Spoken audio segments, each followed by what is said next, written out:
आज की वीडियो में हम हमारे देश से जुड़े 3 महत्वपूर्ण टॉपिक्स पे चर्चा करेंगे। सबसे पहले जम्मू कश्मीर में करीब 600 एसएसजी कमांडो की भागीदारी वाले पाकिस्तानी गुप्त अभियान के दावे ने सुरक्षा चिंताओं को और बढ़ा दिया है। मेजर जनरल आदिल रहमानी के नेतृत्व में कथित तौर पर किए गए इस अभियान ने भारतीय सेना की ओर से महत्वपूर्ण प्रतिक्रिया को प्रेरित किया है, जिसमें ऑपरेशन सर्प वैनिश 2.0 की सक्रियता भी शामिल है। ये स्थिति कारगिल युद्ध के समान संभावित रूप से बढ़ते तनाव को दर्शाती है।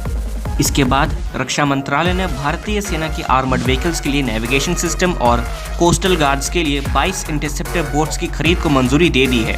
रक्षा मंत्री श्री राजनाथ सिंह की अध्यक्षता में सोमवार को डिफेंस एक्विजिशन काउंसिल ने इन एक्विजिशन प्रस्तावों को मंजूरी दे दी।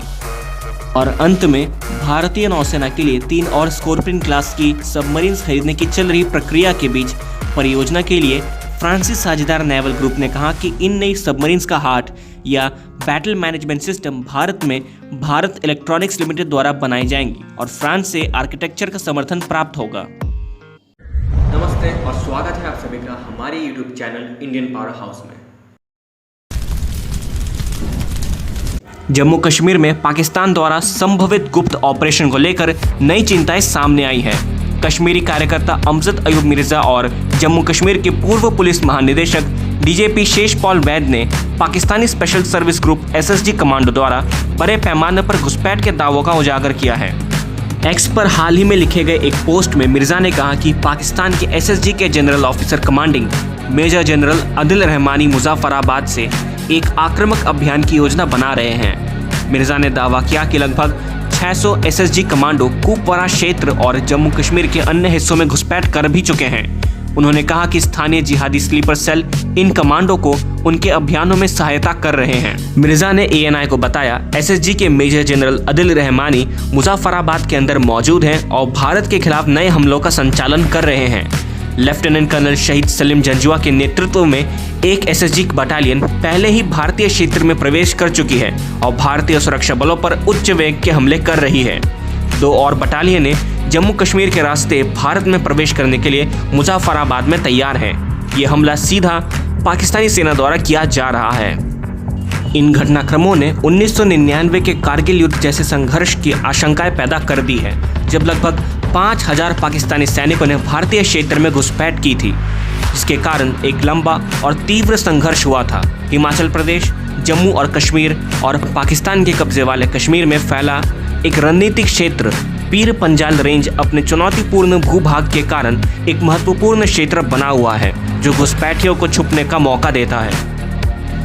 पूर्व जम्मू कश्मीर डीजीपी शेषपाल वैद ने इन दावों का समर्थन किया है। एक्स पर एक वीडियो में उन्होंने पुष्टि की है कि पाकिस्तानी सेना के मेजर जनरल आदिल रहमानी हाल ही में जम्मू और कश्मीर में इन हमलों का आयोजन कर रहे हैं। जम्मू रीजन में अटैक्स का आप सर्ज देख रहे हैं और इसी तरह की अगर आप देखें कोशिश की जा रही है कुपवाड़ा जिला में कश्मीर वैली के, वहाँ भी हालात बिगाड़ने की कोशिश की जा रही है। इसके पीछे आदिल रहमानी जो GOC SSG commandos Pakistan army का है, वो इसके पीछे सारा डायरेक्ट कर रहा है, ऑर्गेनाइज कर रहा है। इसमें 600 एसएसजी कमांडोज एयर मार्क इस काम के लिए किए गए, जिसमें से काफ़ी अंदर आ चुके हैं और कुछ अंदर आने की कोशिश कर रहे हैं। इन घटनाओं की प्रतिक्रिया में भारतीय सेना ने अपने ग्राम रक्षा बलों को फिर से सक्रिय कर दिया।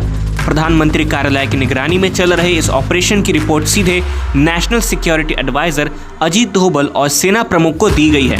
इसका उद्देश्य आतंकवादियों और पाकिस्तानी सैनिकों को खत्म करना है। 80 किलोमीटर के दायरे में सेना तैनात की गई है, जो रणनीतिक स्थानों की सुरक्षा कर रही है और आतंकवादियों को सहायता प्रदान करने वाले ओवरग्राउंड कार्यकर्ताओं को निशाना बनाया जा रहा है।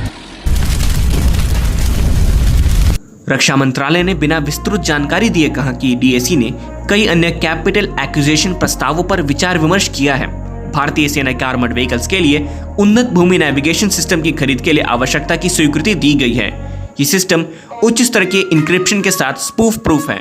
इसमें कहा गया है कि ALNS MK2 भारतीय क्षेत्रीय navigation satellite system, global positioning system और ग्लोबल नेविगेशन सैटेलाइट सिस्टम के अलावा इंडियन प्लानिटेरियम का उपयोग करके नेविगेशन के अनुकूल है। बयान में बताया गया है ये उपकरण चेन्नई में भारत इलेक्ट्रॉनिक्स लिमिटेड द्वारा स्वदेशी रूप से डिजाइन, विकसित और निर्मित श्रेणी के तहत खरीदा जाएगा।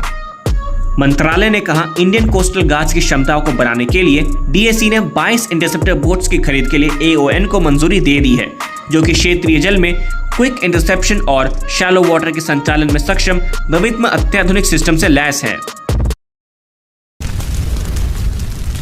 भारतीय नौसेना माझगांव डॉकयार्ड्स के साथ एक समझौते पर बातचीत कर रही है, जो फ्रांसीसी नौसेना समूह के साथ साझेदारी करके भारतीय नौसेना के लिए 3 और स्कॉर्पियन बनाएगा, जिसके बाद इस वर्ष के अंत तक उसे अपने पहली 6 नौकाएं मिल जाएंगी। आवश्यकताओं के अनुसार अतिरिक्त 3 पनडुब्बियों में 60% तक स्वदेशी सामग्री होनी चाहिए। नेवल ग्रुप के कार्यकारी उपाध्यक्ष विंसेंट मार्टिनोट ने एएनआई को ईमेल साक्षात्कार में बताया, वर्तमान योजना के आधार पर सबमरीन का हार्ट, जो कि बैटल सिस्टम है, वो फ्रांसीसी वास्तुकला पर आधारित भारत इलेक्ट्रॉनिक्स लिमिटेड की स्वदेशी इकाई होगी। ये विकास ऐसे समय में हुआ है जब भारत इस क्षेत्र में बढ़ती समुद्री चुनौतियों का मुकाबला करने के लिए अपने पनडुब्बी बेड़े का विस्तार करना चाहता है। कलवरी श्रेणी की पनडुब्बी, जो फ्रांस की स्कॉर्पियन श्रेणी के पनडुब्बी का एक्सपोर्ट जनरेटेड है, पहले से ही भारतीय नौसेना के साथ सेवा में है। प्रोजेक्ट 75 के तहत निर्मित इस श्रेणी की 6 पनडुब्बियों में से 5 INS Kalvari, INS Khanderi, INS Karanj, INS Vela और आईएनएस वागिर पहली नौसेना द्वारा कमीशन की जा चुकी है।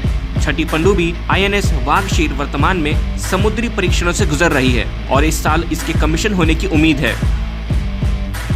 And that concludes today's video informative लगी हो तो लाइक कीजिएगा, चैनल पे नहीं तो सब्सक्राइब कीजिएगा और बेल आइकन की घंटी दबाना मत भूलिएगा, ताकि आप हमारे देश से जुड़े ऐसे इन्फॉर्मेटिव वीडियोस मिस ना करें। और तब तक मैं मिलूंगा आप लोगों से नेक्स्ट वीडियो में। तब तक के लिए जय हिंद, जय भारत।